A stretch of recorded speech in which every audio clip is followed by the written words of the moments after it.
हानिया का शौहर अपनी मां के कहने पर हानिया को कमरे में रहने की इजाज़त तो दे देता है, लेकिन जैसे ही हानिया कमरे में आकर बेड पर बैठती है तो वो उसे सख्ती से कहता है कि मैंने अपनी मां के कहने पर तुम्हें इस कमरे में रहने की इजाज़त दी है, लेकिन इसका मतलब ये नहीं है कि मैं तुम्हारे साथ अपना ये बेड भी शेयर करूँगा, इसलिए तुम बेड पर नहीं सो सकती। अब हानिया को अपनी बहुत ज़्यादा तजलील महसूस होती है। वो अपना कुशन उठाती है और जाकर सोफे पर लेट जाती है और हानिया वहाँ लेटते हुए यही सोचती है कि आखिर इस शख्स के साथ सारी ज़िंदगी वो कैसे गुजारेगी। उसने आखिर इस शख्स के साथ शादी करके ज़िंदगी की बहुत बड़ी गलती कर ली है।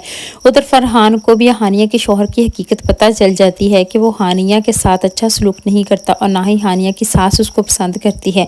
और ये बात अब वो हदीका से पूछता है और कहता है कि हानिया के साथ उस घर में अच्छा सलूक नहीं हो रहा ना, लेकिन हदीका अब फरहान को कुछ भी नहीं बताती और उसे उसका वहम कहकर टाल देती है और कहती है कि ऐसी कोई बात नहीं है, ये महज सिर्फ आपका वहम है। लेकिन फरहान हदीका से कहता है कि तुम आज भी झूठ बोलने में बाहर नहीं हुई। मुझे पता है कि तुम मुसलसल झूठ बोल रही, क्योंकि मैंने तुम्हारी और कोमल की बातें सुन रही थी, इसलिए मुझे सारी बातों का अंदाज़ा है। जिस पर अब हदीका खामोश हो जाती है और कहती है कि मैं अब आपको क्या बताऊं, अम्मी से हमने हर बात छुपा के रखी हुई है। अगर उनको पता चल गया तो वो उनको बहुत ज़्यादा सदमा होगा कि उनकी बेटी के साथ ये कैसा सलूक हो रहा है। दूसरी तरफ अब कोमल भी इस बात पर बहुत पछताती है कि उसने इस रिश्ते की हमायत की थी। इसी वजह से अब वो हदीका से कहती है कि मैंने हानिया के साथ बहुत बुरा किया है। अगर मैं इस रिश्ते की हमायत ना करती तो शायद आज हानिया की शादी यहाँ ना होती, लेकिन मैं भी क्या करती। हानिया को तो ऐसा लगता था जैसे अगर उसका रिश्ता यहाँ ना हुआ तो उसकी शादी कभी भी नहीं होगी, इसलिए तो मैंने भी इस रिश्ते की हमायत की।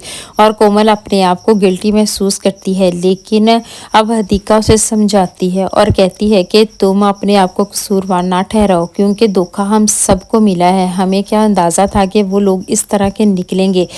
अब हदीका की ये बात सुनकर कोमल उससे कहती है कि मैं हानिया की बच्ची को हर हाल में उस मुसीबत से जान छुड़वाऊंगी और उसको उस घर से निकालूंगी।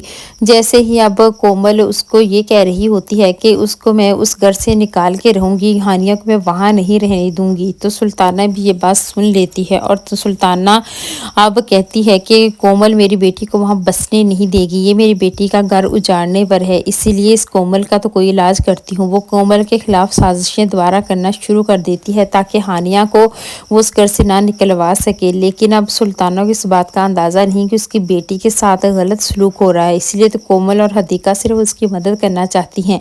अब कोमल कोई ना कोई ऐसी तरकीब कर लेती है जिससे वो हानिया के शौहर से उसकी जान छुड़वाएगी, लेकिन हानिया का शौहर और उसकी सास भी इतनी आसानी से हानिया को छोड़ने वाले नहीं हैं, क्योंकि हानिया भी अब अपनी सास और शौहर से डरते हुए उन्हीं का साथ देती है और कोमल से कह देती है कि कोमल भाभी आप प्लीज़ मेरे घर के मामलात में ना बोलें।